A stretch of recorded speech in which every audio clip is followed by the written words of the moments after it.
The New Orleans Saints finished their cut down to the 53-man roster, but still don't have a QB2. I'll tell you what I think that actually means. We got all of that and a little bit of lagniappe for you on today's episode of Locked On Saints.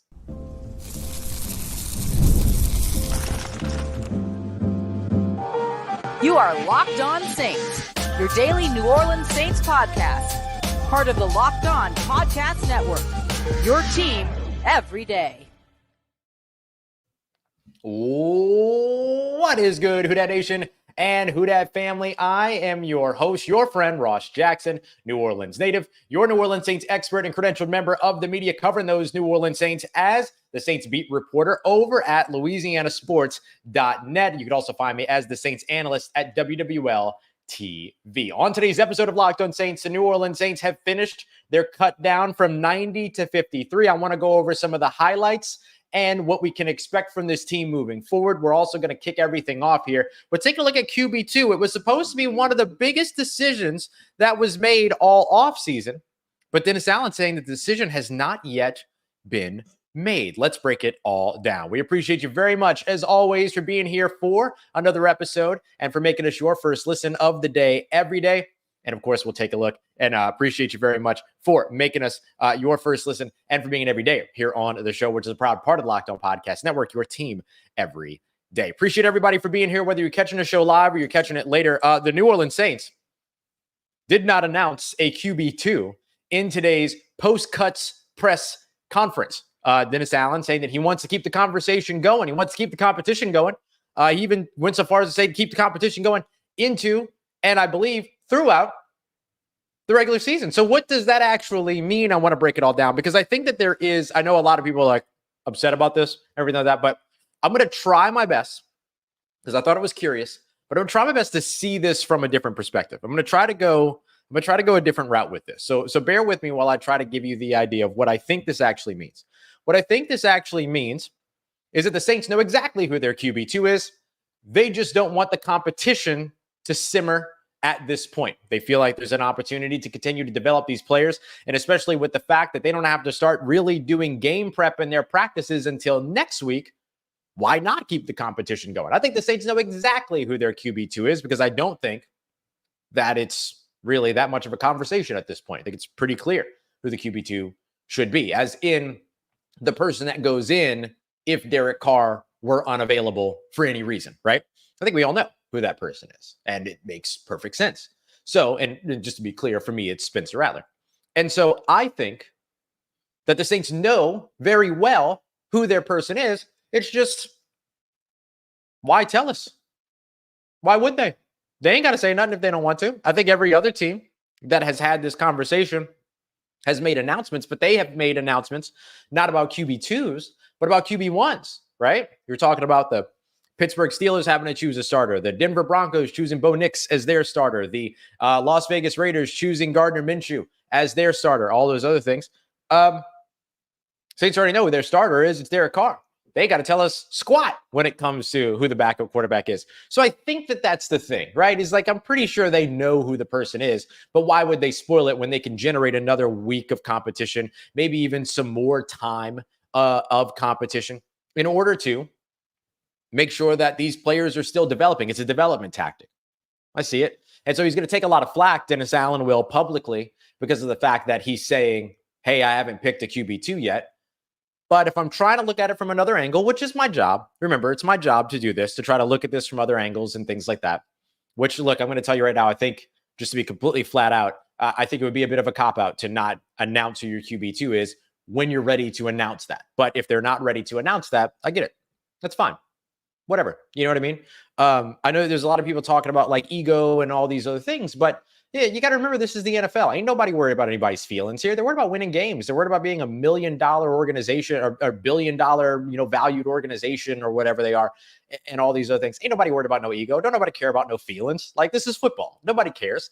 And so that's got to be the truth here, right? And so I think it's eventually going to be a thing to where it's like, okay, well, this quarterback is going to get the most snaps behind Derek Carr in practice, because you're probably not going to be able to really push enough to say, okay, we're going to give all three of these guys snaps at the position. I think there's a really good opportunity here, or that will be a very good tell, rather not a good opportunity, but that to me will be a very good tell. We'll know who the QB2 is based on who gets the most snaps in practice, because the Saints are not going to put themselves in a position to where if their starting quarterback gets hurt, then they don't have a rookie quarterback or a second-year quarterback to turn to because of the fact that they haven't gotten enough reps, right? You got to give them reps, whoever that person is. So I think we'll eventually know who this is. But I think that right now, the whole, who's the QB2 thing? Oh, we don't know yet. We want to keep the competition going. It's about development. It's about keeping these guys working. It's about keeping these guys both believing that they can win this job and keeping both these guys believing that they need to go out there and prove that they can win this job. And I think ultimately we all know what's going to happen and who's going to be the quarterback 2 or the backup quarterback and all those other things. But at this point, why say anything? Like, I get it. Do I agree with it? Do I like it? No. Is it much more fun when they say, yeah, this person won the battle? Yes, absolutely. But it's not about what's more fun, is it? It's not about that. It's going to be about what they feel like they have to do to win games. And this is the way that they're going with it. And that's fine. You know what I mean? Look, your backup quarterback that will probably not see the field in 2024, barring injury, isn't going to win you or lose you games if they never see the field. So there's no reason to really kind of like be about this at the moment. So we'll see. We'll see where things go. But it's not the way that I would go about it. But I'm also not the one that's paid to make those decisions either. You know what I mean? I think you come out, you say, this is the starting, this is the backup quarterback. This is the person that we're relying on. You give that person the mantle. You give that person the confidence of having been selected. And then you roll into the season with that. Let's see if they do that. Remember, they don't start practicing for a game until next week. Right now, like, they'll have some practices here in this bonus week, but it's the bonus week. So in that case, if you feel like you want to keep this competition going for another week, sure, keep the competition going for another week. But I think at some point, you got to be able to come out there and say, this is the person that is the one that we are committed to behind Derek Carr right now to go out there on that field if Derek Carr can't get out there. That's the genuine way that I feel about it.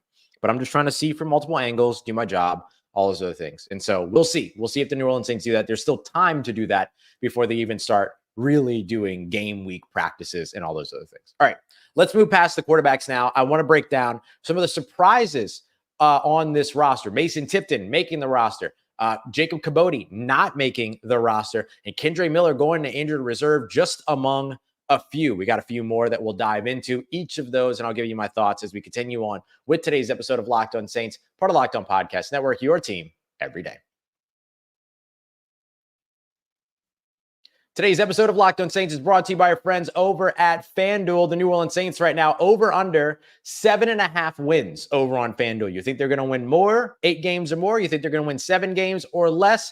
Over at FanDuel is the best place to go to get in on that action. And right now, it's even better because right now through September 22nd, all FanDuel customers put $5 down. You get a free 3-week trial of NFL Sunday Ticket through YouTube and YouTube TV. All that you need is an active Google account, form of payment, and then bam, you're set. Once you have that, then you're able for those 3 weeks to watch all of these Sunday afternoon out-of-market football games that you otherwise wouldn't be able to see. So go and check it out today. All you need, again, is that YouTube or Google account. You're going to need an up-to-date form of payment, and you can cancel any time. So head over to FanDuel.com/lockedon to get started and download America's #1 sportsbook. Let's get it. Who Dat Nation. We're doing a quick episode today. We'll have a lengthier episode up for you in the morning, breaking down a little bit more of like what we know about this roster now, as well as taking a look at where they still could use some help, because I still think that there's some places on this roster that you can look to adjust if you're the New Orleans Saints. All right, let's get to the surprises. Some surprises in terms of what has happened on this roster. I want to start off, first of all, with one of the earliest releases that took place. Remember, there's a difference between being released and being waived. If you're a veteran with more than 3 years of accredited play, then you are released, meaning you can go and do whatever you want. You can go and sign with another team. You can wait around, all that other stuff. If you're waived, then you're subject to waivers, and then you could potentially be claimed by a team at this next point.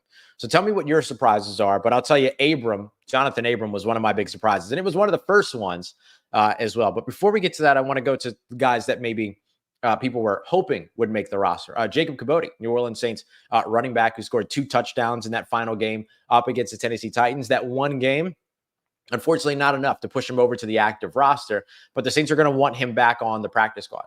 Now, this is where we get to the point where everybody says, well, wait, there's no way he's going to clear waivers. He scored 2 touchdowns in a preseason game. Somebody's going to sign him. Maybe. But remember, with a guy like Jacob Kendre, he was waived, which means that in order for him to be picked up by another team has to add him to their roster, like their active roster. So did he do enough to prove that he should be on someone's active roster? That's what happened with Boston Scott years ago. It could potentially happen here with Jacob Kendre. So just wanted to watch out for it. But it was a little bit of a surprise. I think everybody saw that final preseason game against the Tennessee Titans and went, okay, that guy, that's the one. Bring him on the roster. The New Orleans Saints did not do that, but they would love to get him back on the practice squad for sure. So we'll see what happens there. Also, at the running back spot, the Saints put Kendre Miller on injured reserve, designated to return. Remember, the Saints had 2 of those spots that they could use, right? 2 of those spots that they could use. And so they used one, and the one person that they did that with was Kendre Miller, who had a hamstring injury during individual drills on the very, very first day of training camp, and then never was able to participate in camp, preseason games, anything like that. So now he gets a 4-week gap at the beginning of the season to get his way back ready, get back into football shape, learn the system, all those other things. And then the Saints can activate a practice window, and he would have 3 weeks within that practice window to prove all of it before eventually finding his way back to the active roster. Certainly, he could find his way back to the active roster sooner than taking the entire 3 weeks, right? But he would have 3 weeks to do that. So when it comes down to the running back position, you've got Alvin Kamara, you've got Jamal Williams, and then you've got Jordan Mims. And Jordan Mims absolutely deserves that spot. 100% deserves that spot. He has been really outstanding all through training camp, had really strong games, constant work ethic, constantly working, constantly has his face in the playbook, all these other things, just learning. Absolutely deserves this opportunity. And now he's going to get 4 straight games at the beginning of the season. No Kendre Miller, maybe Jacob Kendre. If they get him to the practice squad, they might want to elevate him just to have like a 4th running back ready to go on those game days, just to be safe. And then give them those opportunities to show what they can do while Kendre Miller is still on injured reserve. And so Jordan Mims has a real opportunity to take advantage of what'll probably be like 10 to 20% of snaps in those games. I don't think he's going to get a ton of snaps because you're going to have Alvin Kamara and Jamal Williams getting the bulk of snaps. But I do think he's going to get a fair look, and he's going to get a real opportunity here to prove something. So great for him. Really, really great for him. One of the other big surprises for a lot of people was Isaiah Foskey staying on the roster. And if you are an everydayer here on the show, that should not have surprised you at all. We've been saying it over and over again. The Saints are not going to move on from Isaiah Foskey. He's a 2nd-round pick. They would have continued to develop him. They would have continued to work with him. They feel like they've seen improvement. He didn't win in the pass rush game the way that you thought he was going to win in the pass rush game in the preseason, but that's not why he's on the roster. He's going to be on the roster to not only contribute on defense, but also contribute on special teams. It's kind of surprising if you don't value special teams. It's not at all surprising if you do. Not at all surprising if you do. But I understand why it was surprising for a lot of people who only had the preseason games to judge off of. I get that 100%. Get that 100%. But Isaiah Foskey's on this roster, and he will remain on this roster. And we knew he was going to be on this roster. And so it's a surprise, but it's not like a huge surprise, right? The Saints, for better or for worse, and hopefully in this case better, but for better and worse, awfully patient.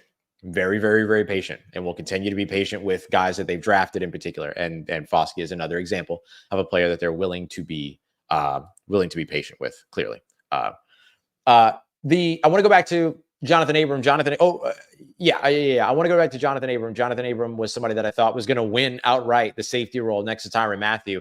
I guess either he didn't do that, or because he's a veteran, the Saints could move on and then tell him, "Hey, don't go anywhere." He can choose his own path. Hey, don't go anywhere. Stay. We're going to call you. Maybe it's a little bit of roster flexibility, right? To keep Johnathan Abram close and be able to allow him to kind of, figure things out. That's totally possible. So there could be a world in which the Saints kind of, do some shifting around their roster for the next couple of days, and then eventually bring Johnathan Abram back. But we'll see. We'll see. He tweeted. He said, God works in mysterious ways. Sounded like a farewell to me. So we'll see exactly which way it goes. But I was a little bit surprised by that release. I thought that he was going to be the one to start next to Tyrann Mathieu. It looks instead like the team is going to go with either Jordan Howden or Will Harris, or option C that we just don't know yet. And we'll see where things go there. I think if I had to choose between the two, I mean, I love them having Jordan Howden on the field. I think that it makes sense. He's a dude that is able to cover. He's a dude that's able to play down in the box. He's learning a little bit more down in the box. I think you saw that over the course of the preseason, all that. So we'll see. But maybe the young Jordan Howden gets his increased opportunities to be out on the field. So we'll see. We'll see which way they go with that. Another big surprise was Mason Tipton, the undrafted free agent wide receiver, making the roster. This isn't one that I really saw coming. When it comes down to Mason Tipton, it felt like because of the fact that he had, missed all the preseason games, dealing with the injuries, all that kind of stuff, that he would be somebody that maybe didn't stick around just because the Saints didn't get the opportunity to see much from him, right? I mean, they saw him during OTAs and minicamp and then training camp, but they didn't get to see him kind of in game, full live game situations, things like that.